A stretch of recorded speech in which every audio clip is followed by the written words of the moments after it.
Según Génesis 47, 12, 27, durante la sequía en Egipto, José almacenó y preservó el alimento. Para subsistir, la gente tuvo que venderlo todo y, al fin, incluso a sí mismos. Ese es el precio de vencer. Así es en este tiempo del fin, donde conseguir el alimento para entrar al reino y conquistar nuestra tierra, que es Cristo, formado en nosotros, nos costará renunciar a todo, incluso a nuestra propia vida. Pero a cambio de nuestro todo, tendremos su todo y reinaremos con él. Con ustedes, José.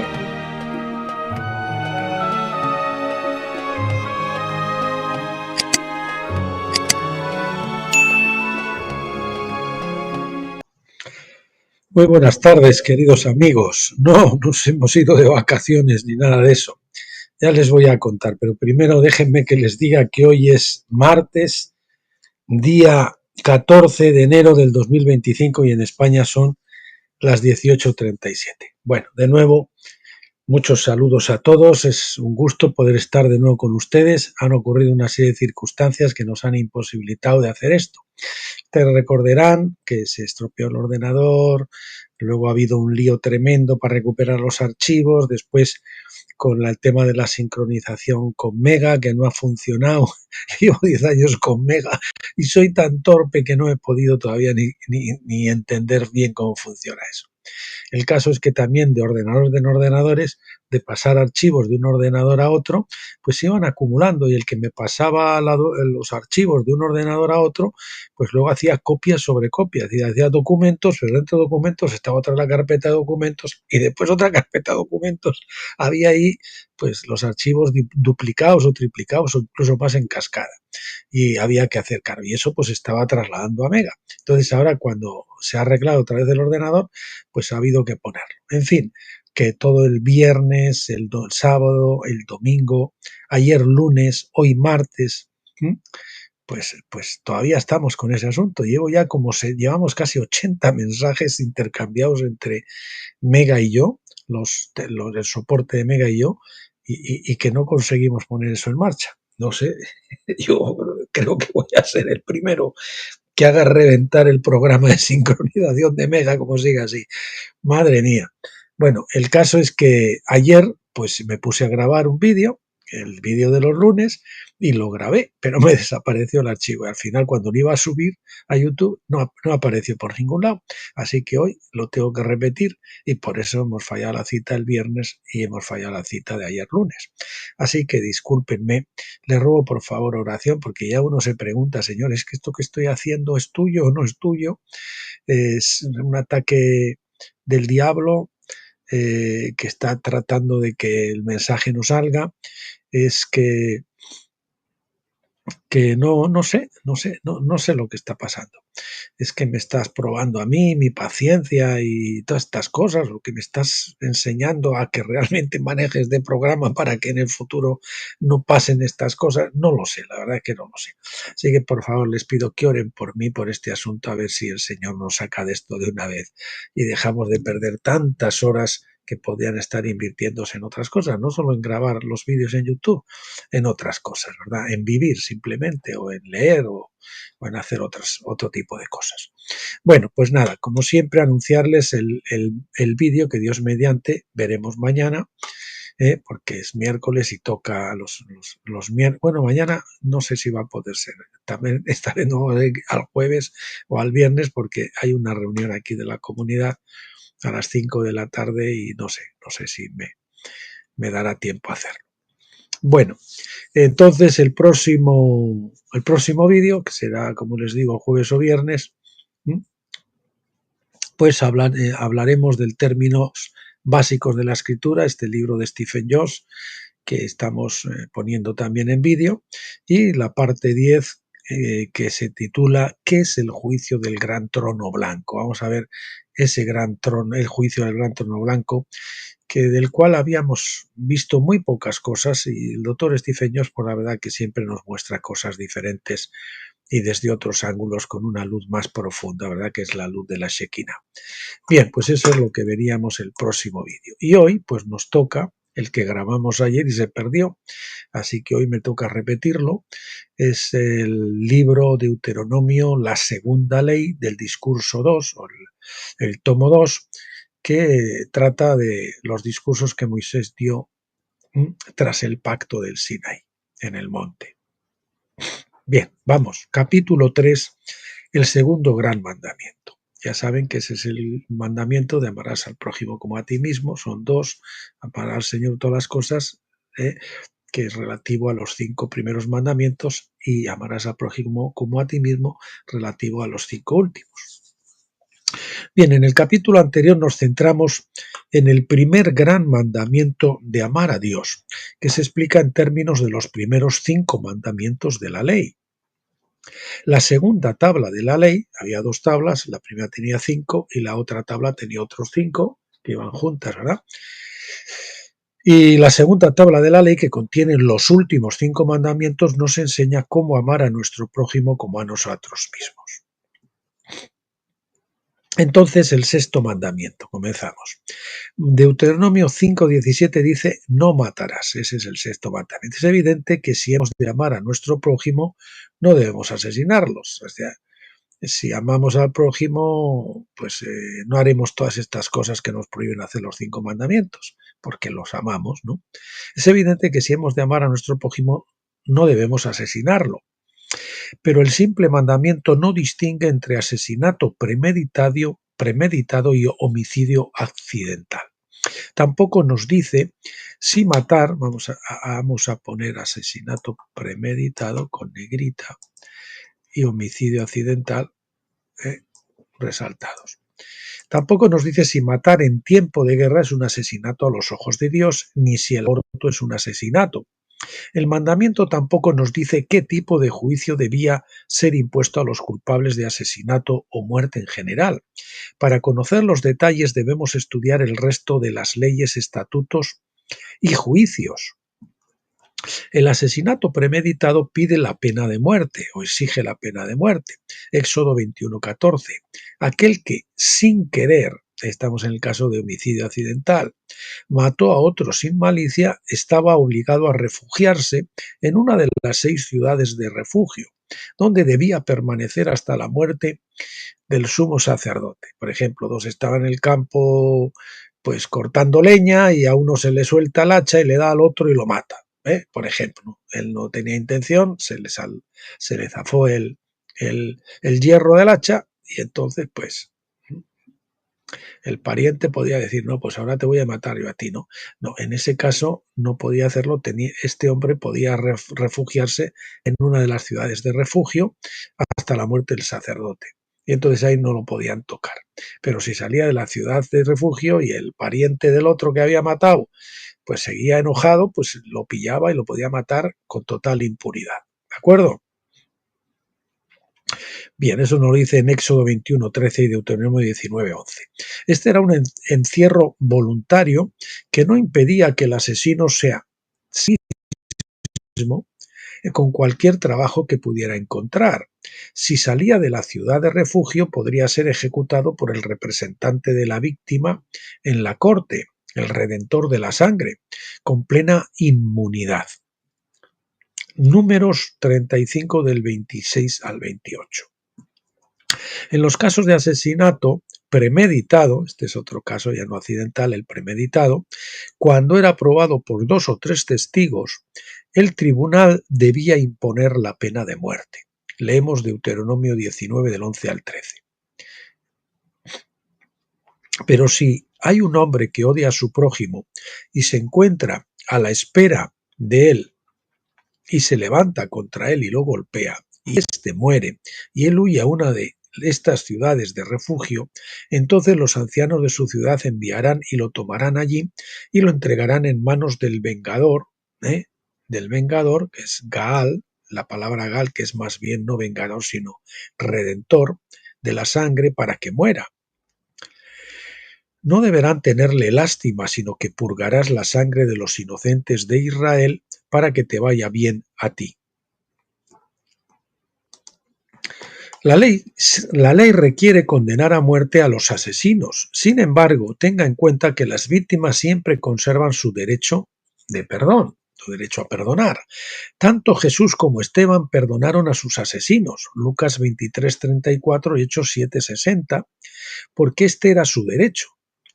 Ese derecho natural pasaba al tutor o representante de la víctima, conocida por el término legal redentor de la sangre. Su responsabilidad era representar los intereses de Dios y de su familia cuando habían sido víctimas de la delincuencia. El Hadam Gaal, o redentor de la sangre, escrito H''DAM GA''AL,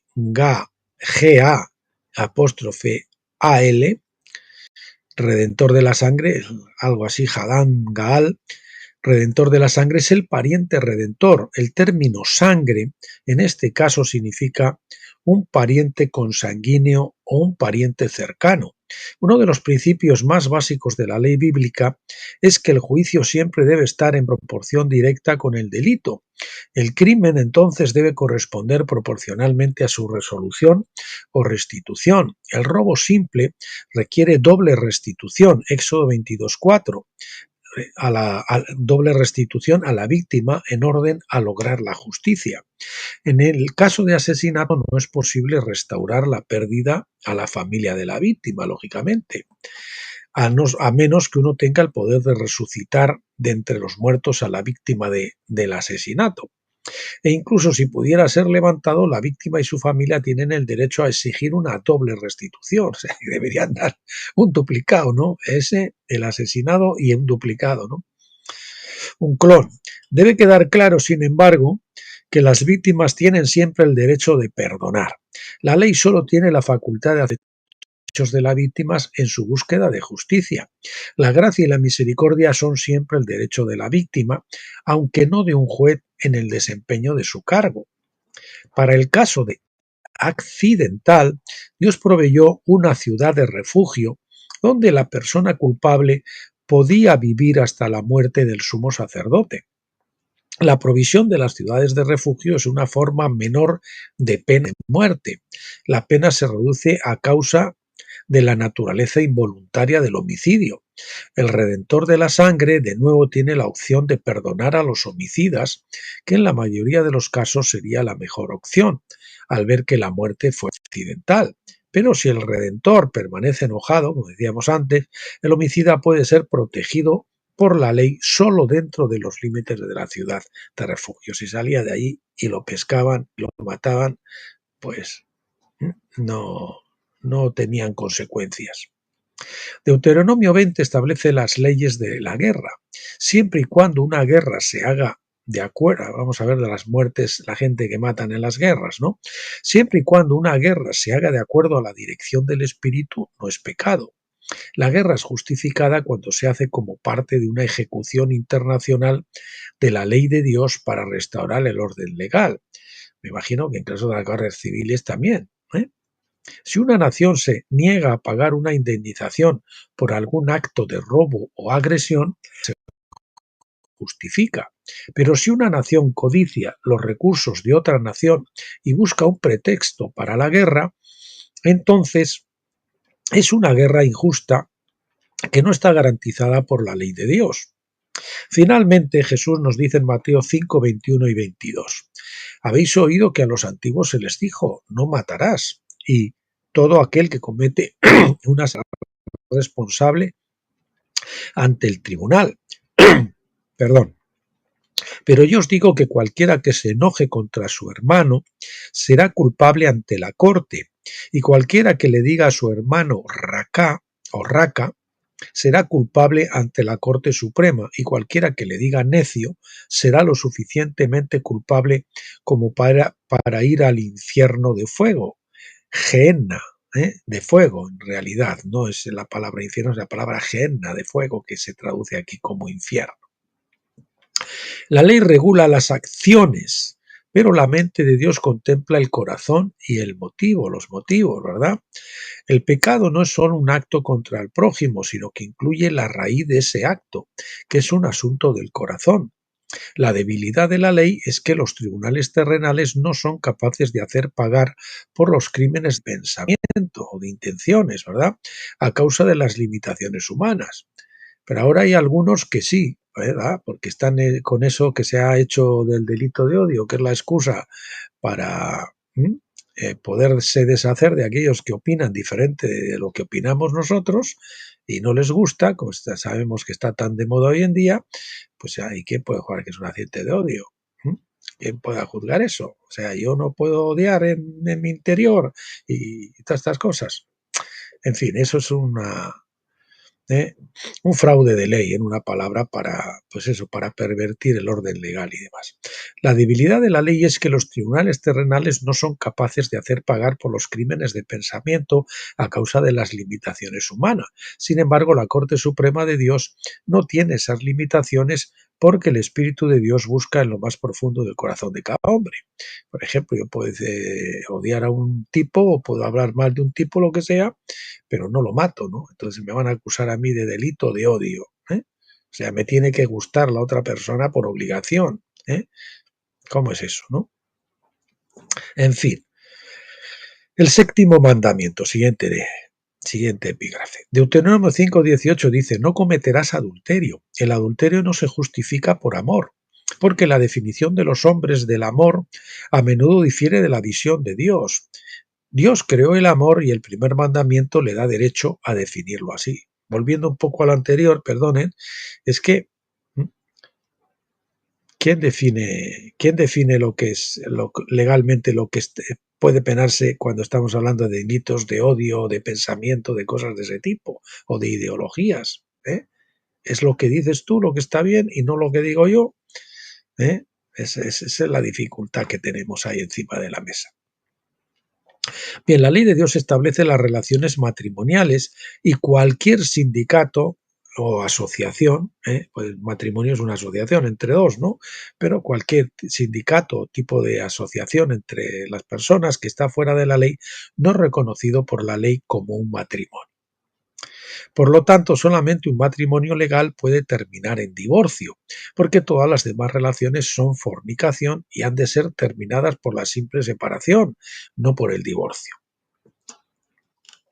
Por ejemplo, la prostitución, que son relaciones sexuales fuera de un matrimonio, pues ya sea un soltero o un casado, en el caso de un casado pues sería adulterio también, además, es fornicación. La solución legal entonces no es un acta de divorcio, sino la separación y el cese de la relación. Pablo habla del incesto en 2 de Corintios 5:1 que calificó de fornicación. Dejó en claro que esta unión necesitaba la separación inmediata. En Judas 7 leemos acerca del tipo de fornicación que se practicaba en Sodoma y Gomorra, es decir, el matrimonio gay, ¿verdad? Esto también es ilegal y exige la separación. Un acta de divorcio solo se requiere cuando el matrimonio es reconocido por la ley como legítimo. Son pecados que la ley de Dios pues, los califica como ilegales, aunque hoy en día hay muchas cosas que son pecado y son legales, porque los hombres han sacado su propia definición de lo que está bien y lo que no está bien, en contra de Dios.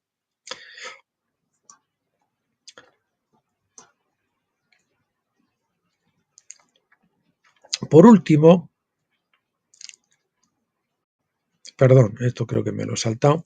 En Judas 7 leemos acerca de un tipo de fornicación que se practicaba en Sodoma y Gomorra, es decir, un matrimonio gay. Esto también es ilegal y exige la separación. Un acta de divorcio solo se requiere cuando el matrimonio es reconocido por la ley como legítimo.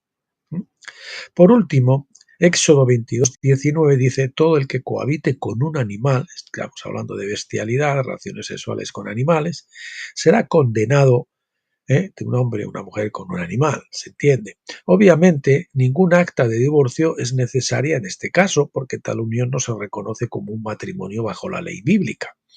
La palabra para adulterio se aplica sobre todo a los que tienen relaciones sexuales con la esposa o prometida de alguien más, pero la palabra también tiene un significado más amplio, que significa mezclar o adulterar algo. Por lo tanto, el mandamiento lleva una aplicación más amplia que solo violaciones de la alianza matrimonial.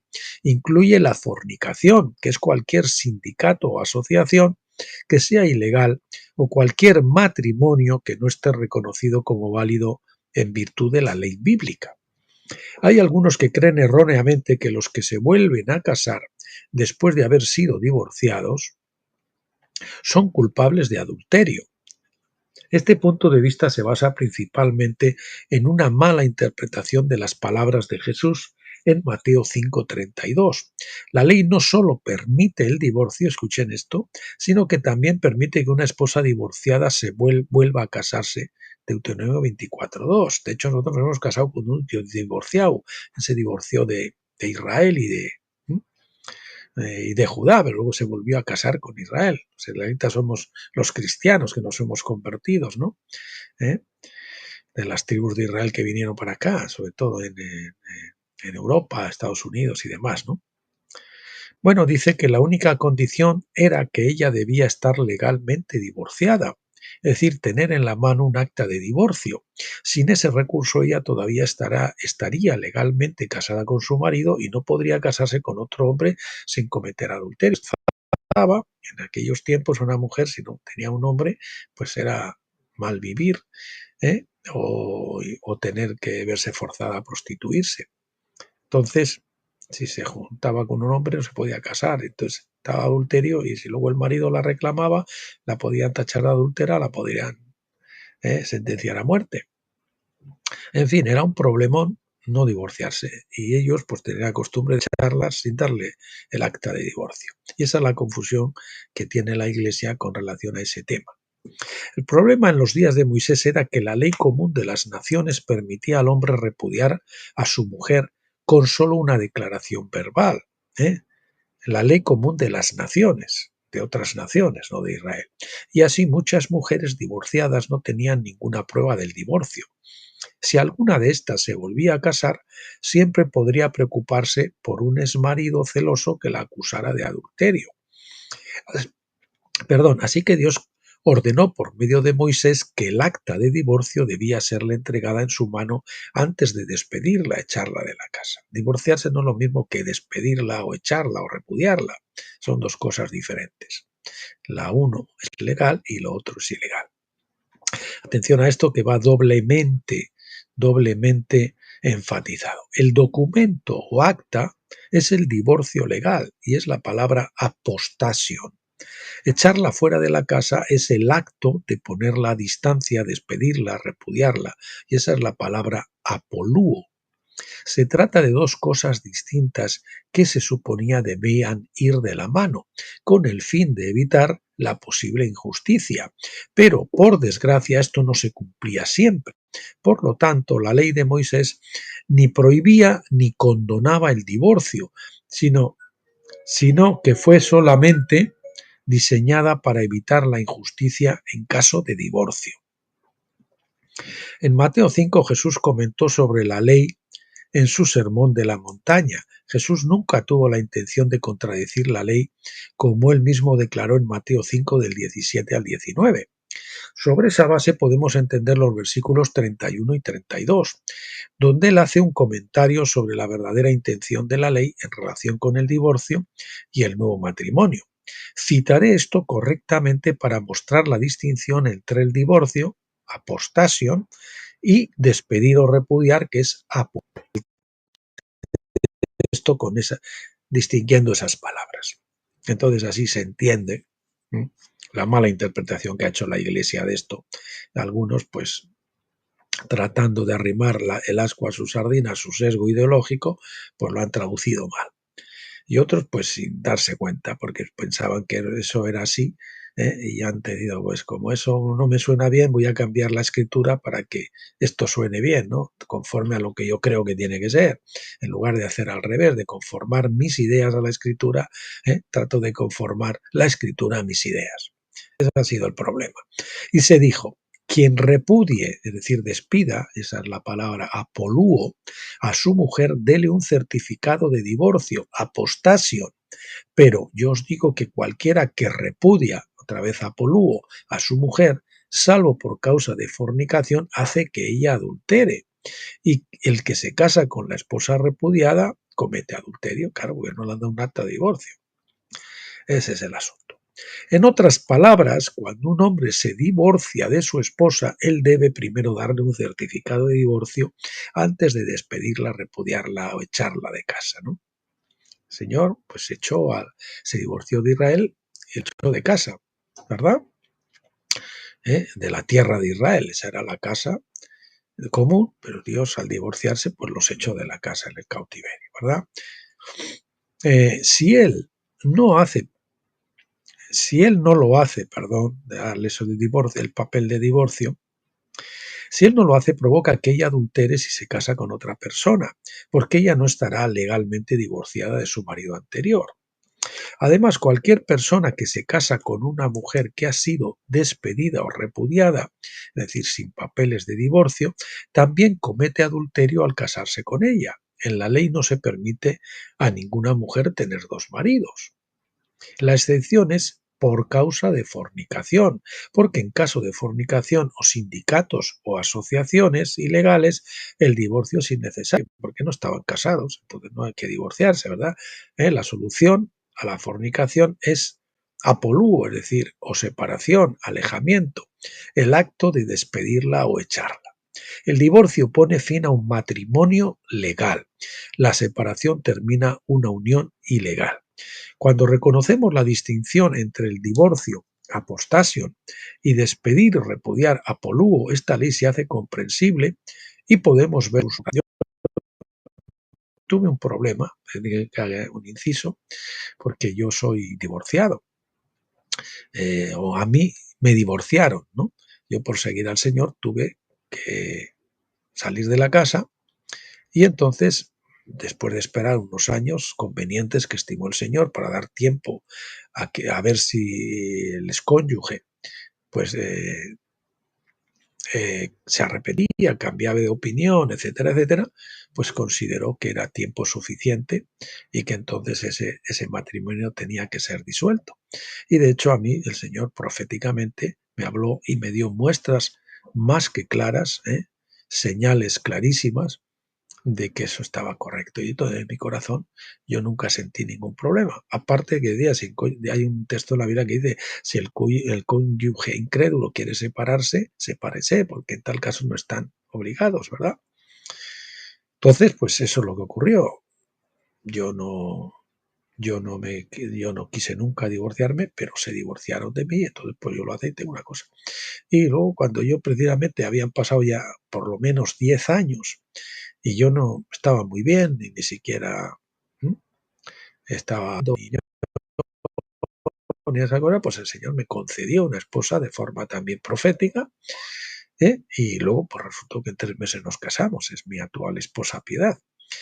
Pero eso, es decir, el divorcio y no matrimonio, les recomiendo el libro de Stephen Jones, que también está ya grabado en este canal en vídeo, y también lo pueden descargar de los blogs, como saben, si lo quieren leer mejor que escucharlo, pues divorcio y no matrimonio no es pecado. Así que si usted le han hecho pasar las canutas por ese tema y usted cree que le dicen que no se puede volver a casar y todo eso, pues diga que Nanay Cucas escuche esos vídeos, lea ese libro y vea cómo la escritura habla de una forma muy clara cuando se traduce correctamente. Digo eso por si alguno está pasando por esos calvarios que las iglesias hacen pasar a muchas personas en ese sentido. Hay matrimonios que realmente no fueron de Dios, no fueron concertados de Dios o eran incrédulos antes de convertirse uno de ellos al Señor, ¿verdad? O los dos, pero no eran cristianos, pero no fue un matrimonio concertado por Dios y problemas de alcoholismo, de personas que golpean a las mujeres, etcétera, etcétera. Pues el matrimonio es un infierno, pues lógicamente, pues mantener eso, pues no tiene sentido, ¿verdad?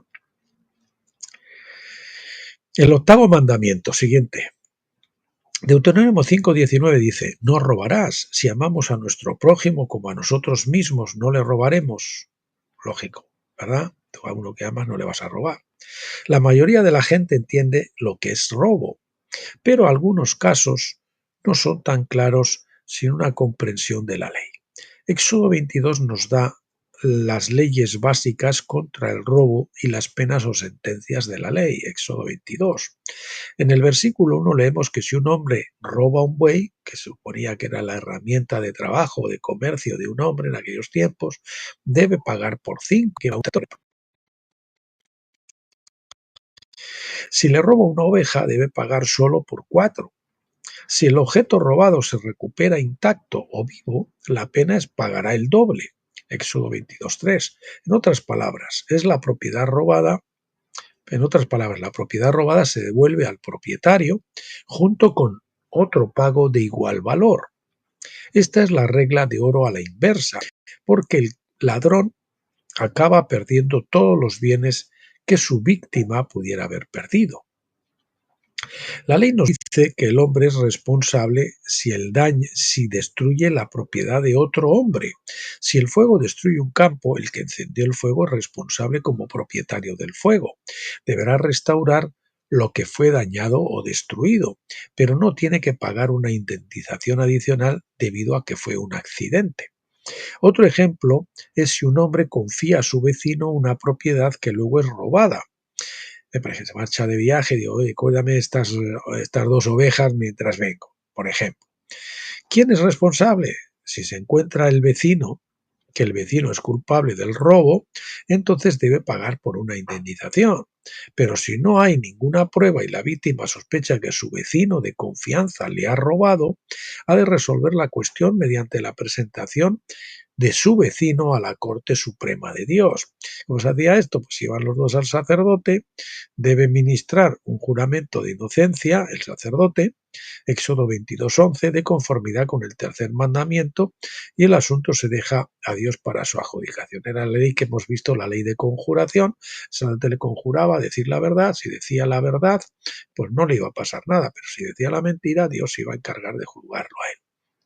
Pero en ese momento, cuando iban al sacerdote, el que lo acusaba debía esperar la sentencia divina, por decirlo así. Eso también en el caso de las mujeres infieles, lo vimos, o que matrimonios que creían que la mujer pues le estaba siendo infiel, pero no tenía pruebas, pues entonces iba al sacerdote y pasaba lo mismo. Juraban a la mujer para ver tal. En Deuteronomio 22 encontramos que las ovejas perdidas debían ser devueltas al propietario si es posible. Si no se conoce el propietario, la propiedad debía ser atendida por el que la encontró hasta que el legítimo propietario viniera a reclamarla. Si alguien se apropiaba la propiedad perdida de otra persona, era culpable de robo. Esta es la base subyacente para la crítica de Dios a los pastores que se apropiaron de las ovejas perdidas de la casa de Israel en Ezequiel 34. Las ovejas perdidas pertenecían a Dios, pero los pastores, es decir, los líderes, se suponía que debían de cuidar de las ovejas de Dios hasta que Él viniera a reclamarlas. En cambio, los pastores trataron a las ovejas perdidas como si ellos fueran sus dueños. Esta ley también se ve en la parábola de Jesús en Mateo 13:44, donde leemos de un tesoro escondido, presumiblemente perdido. Si por casualidad un hombre lo encuentra, no puede reclamarlo como si fuera suyo. El tesoro es propiedad del dueño del campo. Así que en la parábola el hombre tuvo que comprar el campo para poder reclamar el tesoro. Esta parábola es realmente acerca de Jesucristo, que encontró a las ovejas perdidas de la casa de Israel. Eran el especial tesoro, que nos dice Éxodo 19:5, perdido en el campo. ¿Qué es el mundo? Como nos dice Mateo 13:38. Para que Jesús pudiera poseer el tesoro escondido, primero tenía que comprar el campo, que es el mundo, o sea, el Señor tuvo que morir por todos para poder recuperar el tesoro perdido que era Israel, pero murió por todos, no solo por Israel. Para que Jesús pudiera poseer el tesoro escondido, primero tenía que comprar el campo. Si él simplemente hubiera reclamado el tesoro sin antes comprar el campo, habría sido condenado como un ladrón y un pecador. Y así vemos que él murió por los pecados de todo el mundo, y no solo por los de Israel. Una vez que pagó el precio de compra del mundo, se convirtió en el dueño del campo y podría reclamar el tesoro, que era Israel, que estaba oculto en él. Esas leyes, que lógicamente son la base de la restauración de todas las cosas, de la salvación universal, de la salvación de todos, ¿verdad? Por último, la Escritura nos enseña que es cobrar intereses sobre el dinero, es un robo. Sin embargo, la ley de usura distingue entre préstamos a los extranjeros y préstamos a los que viven según las leyes del reino. Deuteronomio 23, 19, 20 dice: se entiende extranjero por aquel que no vive en el territorio, no vivía en el territorio de Israel, porque podía haber extranjeros que vivían allí, entonces no, a ellos tampoco se les podía cobrar intereses. Bien, Deuteronomio dice: no cobrarás interés a tu compatriota, intereses sobre el dinero, la comida o cualquier cosa que pueda ser prestada a un interés. Puedes cobrar interés a un extranjero, pero a tu compatriota no debes cobrar intereses, para que el Señor tu Dios pueda bendecirte en todo lo que emprendas en la tierra que estás a punto de entrar a poseer. El extranjero en este caso es uno que vive fuera del reino en una tierra que no reconoce al Creador como rey ni sigue sus leyes. Un ciudadano del reino no estaba obligado a prestar dinero a un extranjero, al que a su vez podría cobrar intereses sobre el dinero. Bajo la ley de Dios, el extranjero puede ser tratado de acuerdo a su propio estándar de medida. Mateo 7:2. Por otro lado, si un extranjero vive en el reino, su propio estándar de medida, pues es que ellos cobraban intereses. Pues entonces, si a mí, que soy creyente, me viene un no creyente, puedo cobrarle un interés o podría cobrarle un interés, ¿verdad? Ahora, si me viene un hermano a pedir, yo no puedo cobrar ningún interés. Bueno, por otro lado, de la ley de la tierra no debería empobrecerse, debía ser tratado según el mismo estándar de medida que cualquier otro ciudadano debía ser tratado. Levítico 25, 35 al 37.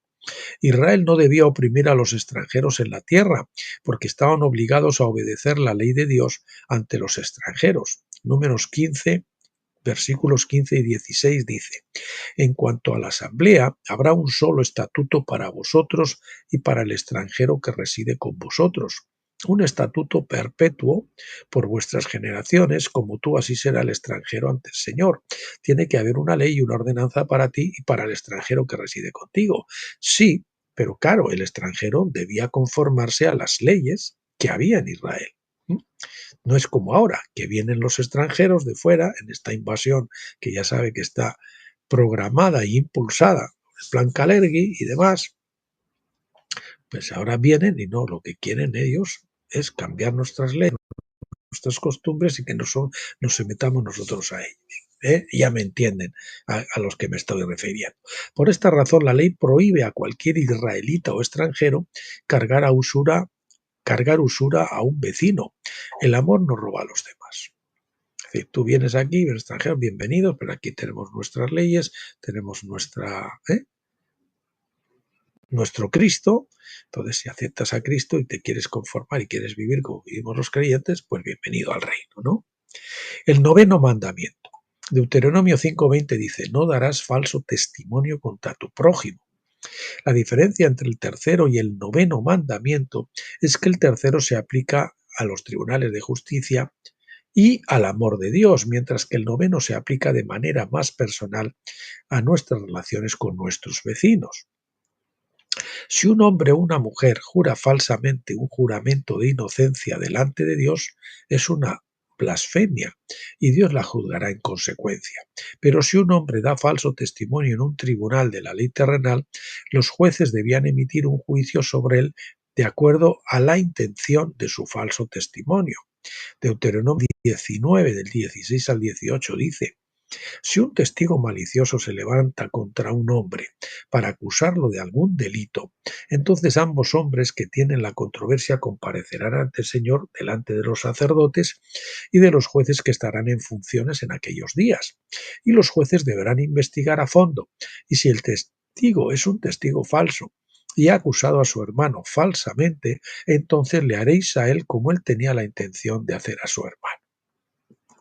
En otras palabras, cualquiera que fuera la restitución testigo habría esperado recibir de la víctima inocente es lo que el falso testigo deberá pagar a la víctima.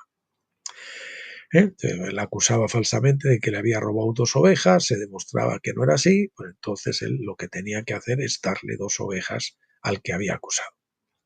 El juicio siempre se ajusta al delito y es entonces el derecho de la víctima a tomar todo lo que les dio y perdonar cualquier porción de ello según él sea llevado por el espíritu. Puede decir, bueno, no, venga, quédate con las ovejas o no, o dame solo una. No, yo quiero que te has portado mal conmigo, ahora me pagas lo que me querías quitar tú a mí. Si un testigo falso acusa a su vecino de asesinato premeditado, asimismo el falso testigo podría ser ejecutado por su crimen, porque eso era lo que buscaba para su víctima. La ley de los testigos también se aplicaba a las leyes más básicas de la creación, donde el cielo y la tierra forman los 2 testigos.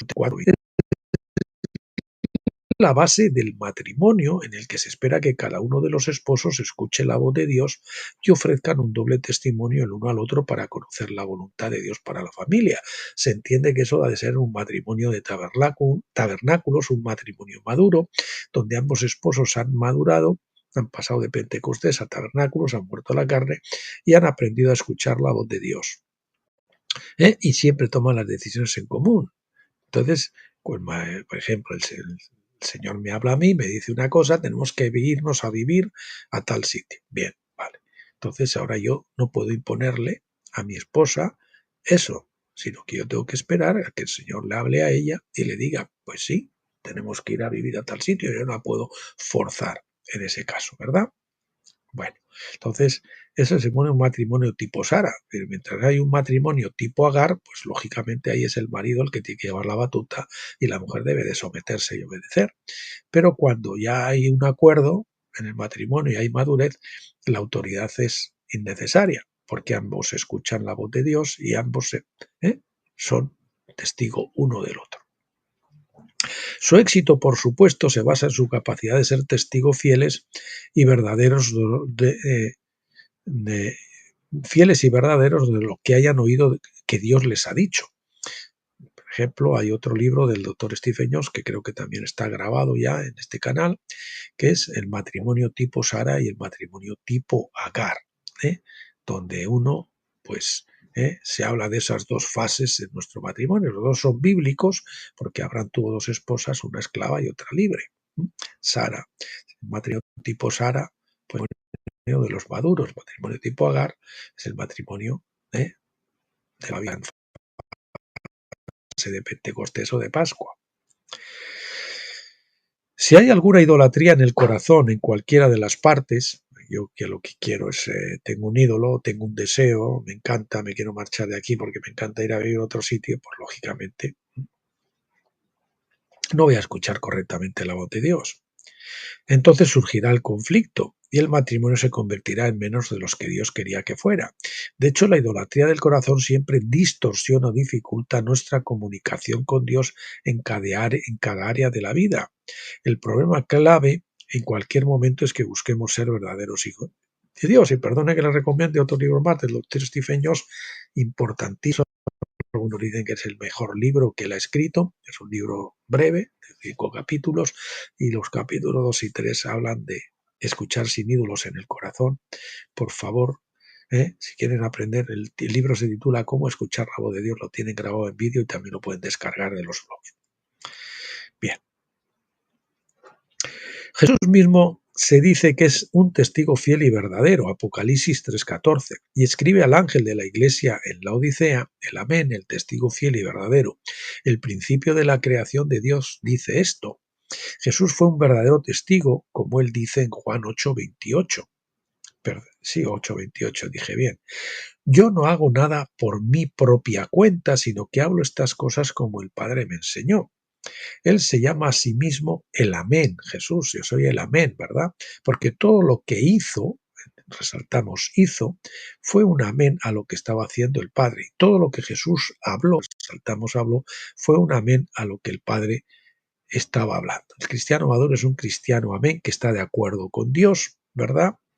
Y solo hace lo que ve hacer al Padre y solo dice lo que oye decir al Padre. Es una persona que está quieta y hasta que el Señor no le manda, él no se menea. ¿De acuerdo? No hace obras muertas tratando de comprar a Dios, tratando de agradar a Dios, tratando de pagarse el viaje al reino, al cielo. No, él solo hace lo que le manda. Esto serían obras que pueden ser buenas, que vienen del árbol pero también vienen del árbol del conocimiento del bien y del mal. De ahí vienen las dos. Son obras muertas o separadas de Dios. Si seguimos, es una de las grandes equivocaciones y lacras que tenemos en la Iglesia, que todo consiste en hacer, en hacer, en hacer. Si seguimos su ejemplo, también nosotros podremos ser un pueblo amén y así cumplir con el 9º mandamiento. Y bueno, vamos a finalizar con el 10º mandamiento. Deuteronomio 5:21 dice: no codiciarás la mujer de tu prójimo y no desearás la casa de tu prójimo, ni su tierra, ni sus hijos, ni cosa alguna de tu prójimo. En Colosenses 3:5 el apóstol Pablo iguala la codicia con la idolatría. Codiciar es tener ídolos en el corazón, ¿verdad? Porque nosotros adoramos lo que codiciamos cuando estamos dispuestos a pecar para obtenerlo. Este es el único mandamiento que no conlleva ninguna pena de la ley en una corte terrenal. El asesinato y el adulterio pueden llevar a la pena de muerte. El robo se juzga por la doble restitución y dar falso testimonio es juzgado de acuerdo a lo que la víctima podría haber tenido que pagar. Pero la codicia es un crimen del corazón, lo cual no conlleva ninguna pena en un tribunal terrenal hasta que motive alguna opción contra el prójimo. Yo puedo codiciar la mujer del vecino, pero mientras no me acueste con ella, un tribunal no me va a sentenciar, ¿no? Sin embargo, en mi corazón estoy pecando.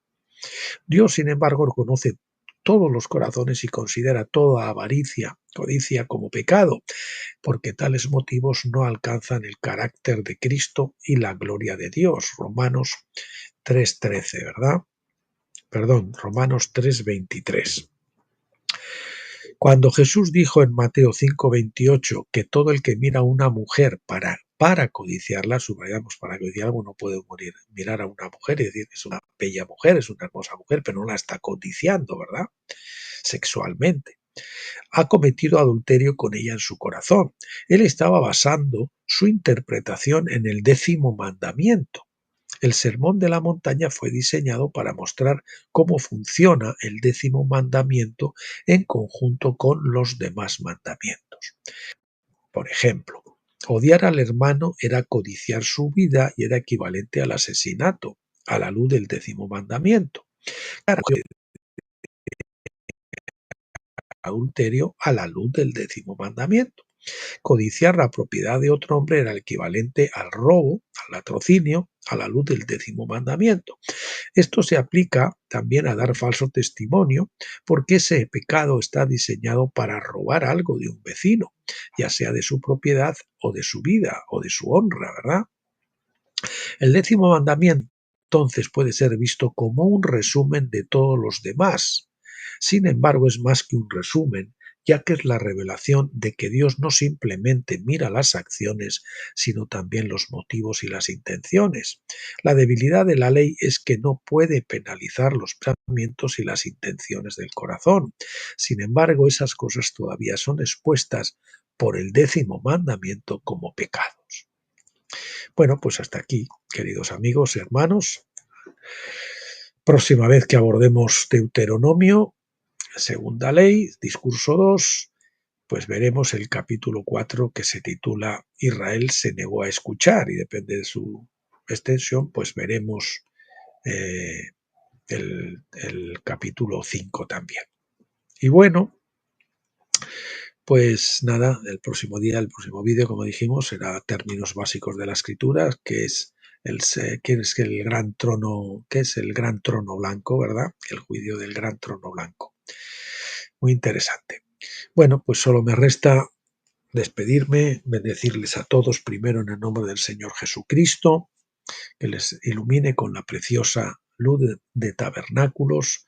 Para eso hay que cruzar el velo, morir al ego, morir al yo, cruzar el Jordán, ¿verdad? Para que se regales el yo y pasemos de la luz maravillosa de la menorá en Pentecostés a la luz gloriosa de la Shekinah, donde ya no hay ningún velo de separación y por lo tanto toda penumbra desaparece y podemos entender la palabra como Dios manda.